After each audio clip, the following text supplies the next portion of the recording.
갈라디아서 6장 6절 말씀. 가르침을 받는 자는 말씀을 가르치는 자와 모든 좋은 것을 함께 하라. 스스로 속이지 말라.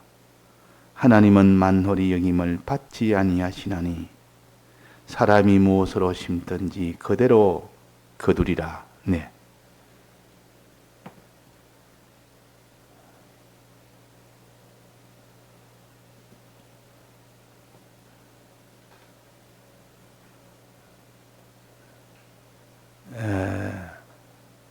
믿는 사람이든 믿지 않는 사람이든 이 땅에 무슨 행동을 하든지 행동을 하며 지나가게 됩니다.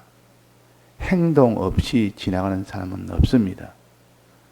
좋은 행동이든 나쁜 행동이든 하나님이 진노하는 행동이든 기뻐하는 행동이든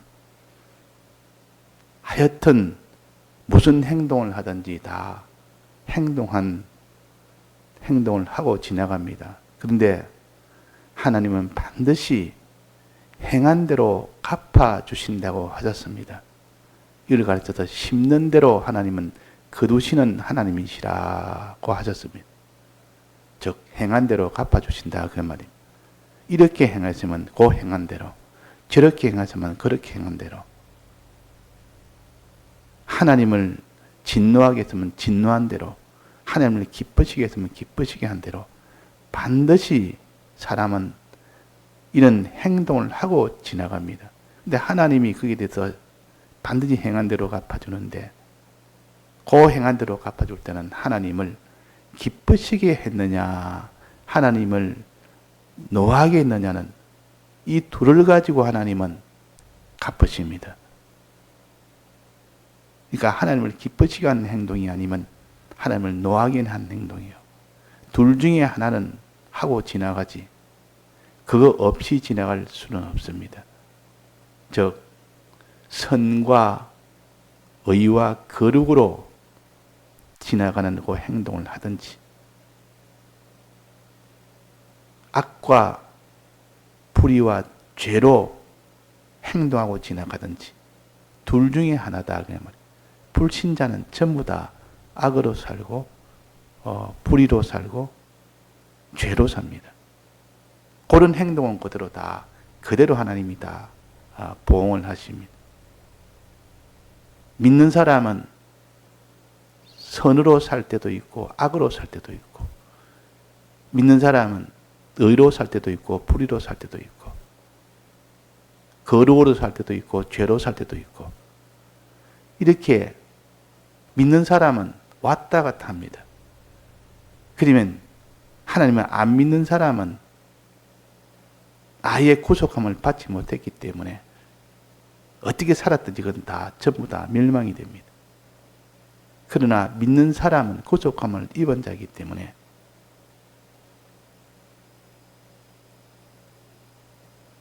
하나님을 기쁘시게 한 행동은 그 세 가지 행동은 전부 다 그것은 하나님이 구원으로 영생으로 갚으십니다. 그러나 믿는 사람이라도 이런 악한 행실, 불의한 행실, 죄된 행실은 하나님이 진노하는 것이기 때문에 믿는 사람일지라도 그 사람의 행위로 이루어지는 기능은 전부 다 멸망받습니다. 그 사람의 영과 마음과 몸의 형체는 멸망을 받지 않지만은 그렇게 산 행동으로 이루어진 그 기능은 전부 다 멸망받습니다. 그건 그리스도의 심판대 앞에서는 이 심판을 하십니다. 우리 믿는 사람의 행위에 대한 심판입니다. 영과 그 마음과 심신의 형체는 이미 구속함을 받아서 그것은 더 이상 변동이 없도록 되었고 그 사람의 행위에 대한 그 심신의 기능은 반드시 하나님이 심판을 하십니다. 하나님을 기쁘시게 한 그 행동을 했느냐 하나님을 진노하게 한 행동을 했느냐 이 둘 중에 하나입니다. 자, 이렇게 하나님이 심판하시는데 즉 믿음으로 살았느냐, 믿음을 떠나서 살았느냐는 겁니다. 이걸 또 나누면 선과 악이라, 또 그것이 의와 불이라, 또 거룩과 죄라, 이렇게 나눌 수 있지만 한마디 말하면 믿음으로 살았느냐, 믿음 없이 살았느냐, 하나님을 기쁘시게 했느냐, 기쁘시게 하지 않았느냐는 이 사람의 행동을 가지고 하나님이 그리스도의 심판대에서 심판을 하신다. 그런데 이 심판할 때 그 믿음은 어떻게 해서 이루어지느냐? 믿음의 출발은 항상 하나님의 말씀을 들어서 아는 것에서부터 시작됩니다. 아는 것. 안다는 말은 아는 것을 믿을 수 있는 기초가 되는 겁니다. 모르는 것은 못 믿습니다. 모르는 걸 어떻게 믿습니까? 모르는 것을 어떻게 행합니까? 하나님 이거 해라 저거 해라는 것을 알아야 행하죠. 아무리 내가 하나님 뜻대로 행할 수 있다 하더라도 하나님 뜻을 모르는데 행할 수가 없지 않습니까? 하나님께 믿으라 해도 무엇을 믿을지, 하나님이 어떤 분인지, 그분의 약속이 뭔지 알지도 못하는데 어떻게 그걸 믿습니까? 그래서 믿고 행하는 이 일은 반드시 알아야 되구나. 알지 못하면 믿을 수도 없고 행할 수도 없다. 그래서 하나님이 알도록 하기 위하여 가르칩니다. 하나님의 이 지식을, 하나님이 어떤 분이신 것을, 하나님의 약속이 무엇인 것을, 하나님의 명령이 무엇인 것을 가르칩니다. 그러다 나는 이런 하나님이라, 나는 이런 약속을 내고 했다, 이걸 가르쳐서 이걸 믿도록 합니다. 하나님과 그 약속을 믿도록 합니다. 그러고 나서 하나님 또 명령을 가르칩니다. 명령. 이래라 저래라는 것. 너는 하나님에 대해서는 이래 하고, 사람에 대해서는 이렇게 하고, 물질에 대해서는 이렇게 해라. 또 하나님이 하라 하지 말라는 것을 또 가르칩니다. 이것을 가르침을 받고 난 뒤에야 비로소 믿을 것은 하나님과 약속을 믿고 하나님의 명령을 알고 명령대로 순종을 할 수가 있는 겁니다. 그래서 사람이 믿음 생활의 출발은 하나님 말씀을 들어 배우는 겁니다. 말씀을 들어 배워야 되지, 알아야 되지. 배운다는 말은 안다는 뜻이요. 하나님의 말씀을 안다는 뜻이요. 우리가 믿을 것이 무엇인지를 안다는 뜻이고 행할 것이 무엇인지를 안다는 뜻입니다. 자, 배울 때 우리는 누구한테 배워야 됩니까? 무엇을 통하여 배워야 됩니까? 첫째는 성경을 통하여 배워야 됩니다. 성경은 하나님의 말씀이기 때문에 하나님의 말씀을 배워야 되지 무엇을 배워야 되겠습니까? 수많은 책들이 산을 만들고 하늘까지 바벨 탑을 쌓듯이 쌓아 올라가는데 거기에는 하나님을 알 수 있고 알 수 있는 것이 없고 하나님의 약속이 없고 하나님의 명령이 없습니다. 그러나 신구약 성경 말씀을 하나님이 우리에게 구약의 이 말씀과 신약의 말씀으로 주셔서 이 말씀을 읽고 들을 때 비로소 알게 됩니다. 그런데 이때 아는 것은 어렴풋이 아는 겁니다. 온전히 아는 것이 아니고 성경을 통하여는 하나의 윤곽적으로 아는 겁니다. 대충 안다 그 말입니다. 온전히 알도록 또 하나님 2차적으로 첫 번째 보혜사는 성경을 주셨고 또 다른 두 번째 보혜사는 온전히 알 수 있도록 성령을 주셨습니다. 성령을 받으면 온전히 알 수 있도록 성령이 와서 너희를 가르치시라. 성령이 기름 부어서 너희들이 너희들을 가르친다 그랬습니다. 그러니까 성령이 오면 우리가 성경을 통하여 배우는 것보다 더 자세하게, 구비하게, 확실하게 이렇게 가르칩니다. 그래서 우리는 하나님 말씀을 통하여 윤곽적으로 배우고 성령을 통하여 온전하게 배워서 이제 그 사람이 그것을 알므로 인하여, 이제 그렇게 알므로 인하여 그것을 믿고 그것을 행해야 구원이 되는 것이다 그랬습니다. 그래서 기름 부음이 너희들을 가르치시라. 기름 부음이 너희들을 가르친다. 성령이 오셔서 너희들을 온전하게 가르친다. 항상 우리는 성령의 은혜를 받아야만 말씀의 은혜를 온전하게 받을 수가 있습니다. 자, 그래서 말씀의 은혜를 받으려면 하나님의 말씀을 즐거워해야 됩니다. 즐거워한다 말은 항상 읽는다 그 말이에요. 말씀을 항상 듣는다 그 말이에요. 말씀을 듣지 않고 알 수가 없고 읽지 않고 알 수가 없습니다. 읽는 자와 듣는 자들이 복이 있다 그랬습니다. 그러나 말씀을 듣고 읽음으로 온전히 하는 것이 아니고 차차 세밀하게 온전히 알아가려면 그 뒤에 성령을 함께 받아야 온전하게 됩니다. 근데 출발은 항상 말씀입니다. 말씀을 통하여 윤곽적으로 알고 거기서 더 깊이 성령을 통하여 알 수 있도록 이런 순수를 하나님이 주셨습니다. 어릴 때는 말씀을 가르치다가 좀 장성하면 그 말씀 속에 있는 성령을 보내서 성령으로 가르칩니다. 구약은 말씀을 위주로 가르치는 것이고 성령은 뜨문뜨문 개별적으로 이렇게 따로 왔습니다. 근데 이 신약에 와서는 예수님이 성취하고 난 뒤에는 말씀에 더해서 성령이 와서 성령이 가르쳤습니다.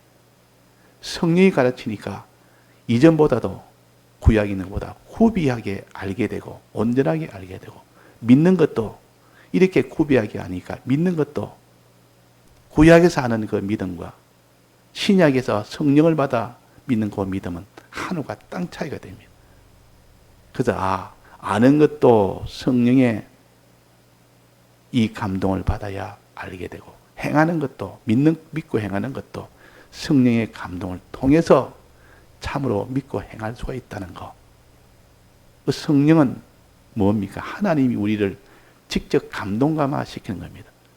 감동감화시키면 모르는 것이 환히 보여지도록 만듭니다. 사도 요한이가 계시록을 기록할 때는 하나님이 그냥 보여준 겁니다.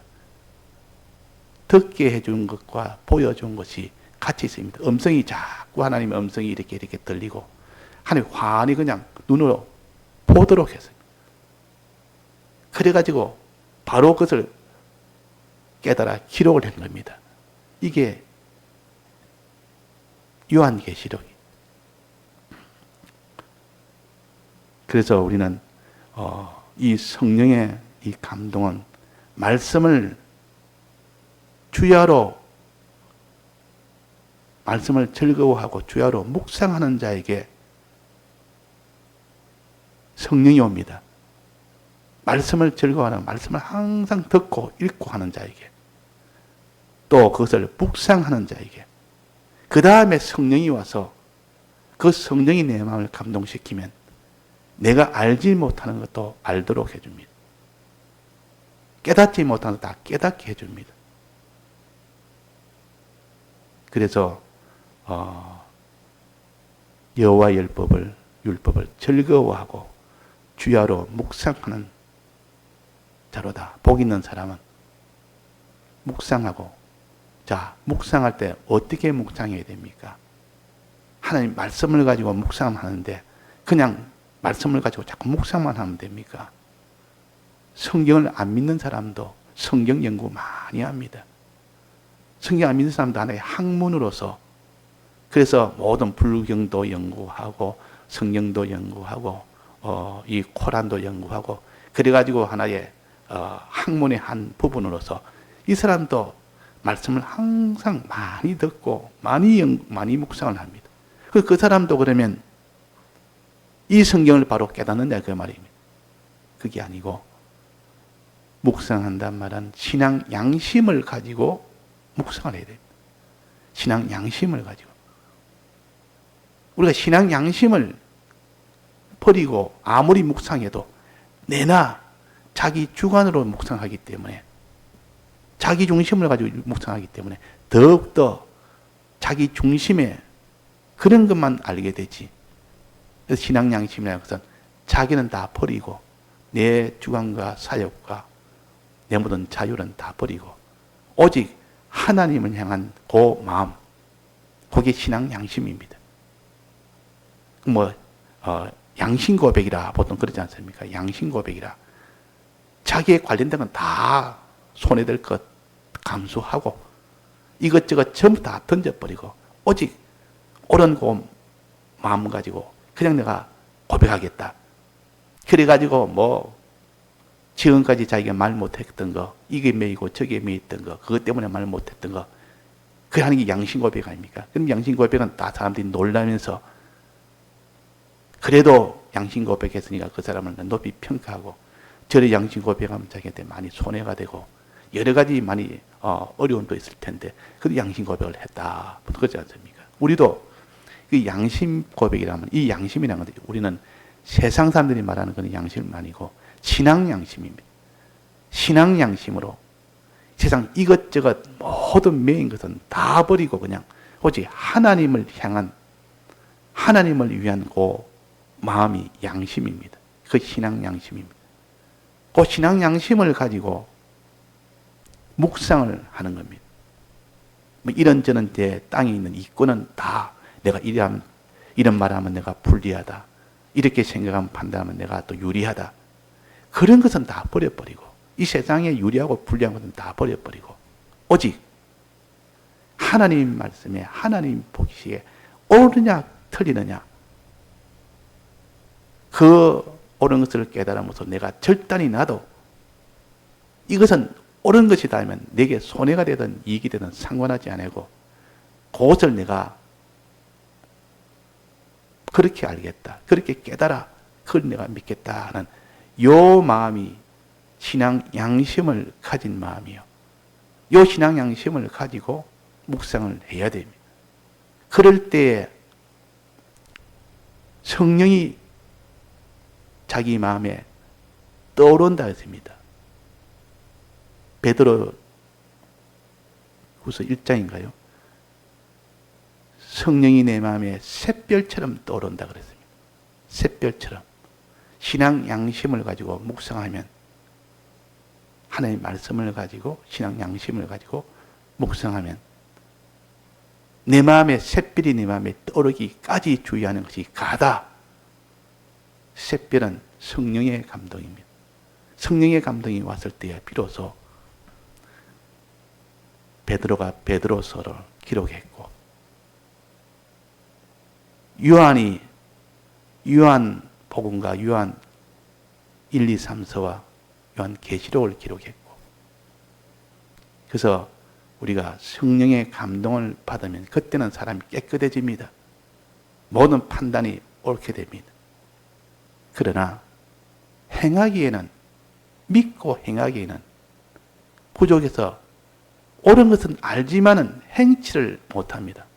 왜? 행하려니까 너무 거기에 대한 문제가 생기기 때문에 즉 핍박이 오거나 손해가 오거나 자기의 모든 것이 다 깨지거나 이러면 행하기가 힘들다 말이에요.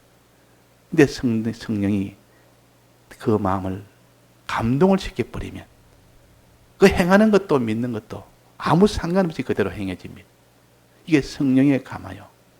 그래서 오순절에 성령의 감화가 성령이 임하시니까 그때 그 성령을 받은 많은 제자와 문도들은 믿음이 충만했댔어요. 한 사람이 아니고 그 모임 전부 다 믿음이 충만했다. 그래서 다 알게 되고 온전하게 알게 되고 온전하게 믿게 되고 온전하게 행하게 됐습니다. 만약 성령의 감동이 없다면 구약처럼 알기는 아는데 온전히 알지 못하고 온전히 알지 못한 것도 행하지를 못합니다. 율법을 잘 아는데 성령의 충만함이 없으니까 행하지를 못한다 그 말이에요. 믿지를 못한다. 그래서 다 외식하는 자가 되어버려요. 그래서 성령이 가르침을 받는 자는 이 말은 말씀과 성령의 가르침을 받는 자는 그 말입니다. 하나님에게 가르침을 받는다. 아버지께 가르침을 받는다. 이 말은 말씀과 성령을 보내셔서 그 말씀에게 가르침을 받고 성령을 보내셔서 성령에게 가르침을 받는다는 뜻이요. 그래서 요한복음 6장 45절에 보면 선지자의 글에 저희가 다 하나님의 가르침을 받으리라. 기록되었은즉 아버지께 듣고 배운 사람마다 내게로 오느니라. 하나님께 가르침을 받는다. 아버지께 듣고 배운 사람마다 내게 온다 그랬습니다. 하나님께 가르침을 받고 하나님은 첫째 보혜사는 무엇을 줬습니까? 말씀을 주었습니다. 말씀을 주어서 가르쳤고 또 신구약 성경 말씀을 통하여 가르쳤고 그 다음에는 성령을 통하여 가르칩니다. 그럼 우리는 항상 말씀을 가지고 배워야 됩니다.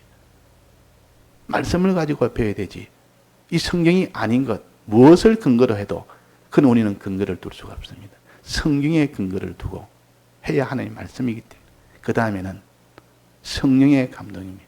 성령의 감동은 우리의 말씀을 근거로 한 그 위에 신앙 양심을 더할 때 그때 성령의 감동이 옵니다. 내가 이런 욕심 저런 욕심 이런 땅에 있는 거 이런 자기 주장 저런 주장 그런 거 가지고 있으면 하나님 성령을 줄 수가 없습니다. 다 신앙 양심은 다른 것은 다 버려버리고 하나님에 대한 그 마음만 딱 가지고 내가 이 성령의 깨달음으로 내가 불리하든 유리하든 내가 죽든 살든 개의치 아니하는 하나님이 알려주시는 것을 옳은 것으로 여기고 그대로 믿고 행하겠습니다는 이런 신앙 양심을 가졌을 때만 그 성령의 감동을 주신다는 거예요. 그럴 때 하나님이 깨닫게 해줍니다. 그럴 때 하나님이 알게 해줍니다. 그래서 가르침을 받는 자는 말씀을 가르치는 자와 모든 좋은 것을 함께하라. 이 좋은 것이 곧 성령의 감동입니다. 성령의 감동을 말씀을 통하여 배우는 것이 성령의 감동을 받으면 옳고 바른 것을 배울 수가 있습니다. 옳고 바르게 배우게 됩니다. 성령의 감동을 배우게 된다 그 말입니다. 즉 영생이 되는 말씀을 배워야 되지 영생이 되지 않는 이 땅의 것을 얻는 것을 이런 교훈들이 많이 있습니다. 그는 아무리 배워도 그것은 영생은 얻지 못합니다. 그래서 좋은 것은 성령으로 가르친 영생의 말씀을 가르칩니다. 영생의 말씀. 즉 자기의 육체를 위하여 심는 자는 육체로부터 썩어진 것을 거둔다. 썩어진 것 거둔다는 이것은 어떤 것이냐. 또 성령을 위하여 심는 자는 성령부터 영생을 거둔다는 영생을 거두고 썩어진 것을 거두는 땅의 것을 위하여 살고 하늘의 것을 위하여 사는 이것을 구별을 해서 예수 믿는 것이 뭐든 땅의 것 이것저것 많이 얻어서 최종 그것이 최종인 줄 알도록 가르치는 것은 이것은 좋은 것을 가르치는 것이 아니라 나쁜 것을 가르치는 겁니다. 성령으로부터 영생을 거두는 영생의 도가 참도요. 이것이 좋은 것을 함께하라. 성령으로 가르친 참된 영생의 도를 너는 가르치기를 배우기를 해라 그 말이에요. 그래서 오늘도 우리가 믿고 행하는 것보다 먼저 힘써야 될 것이 바로 가르치는 것과 가르침을 받는, 배우는 겁니다. 교훈의 문제입니다. 교훈의. 어떤 교훈이냐 하는. 이걸 먼저 가르치고, 그 다음에 스스로 속이지 말라. 행함에 대해서 나옵니다. 믿고 행하는. 다 같이 통성으로 기도하시다가 자유하시겠습니다.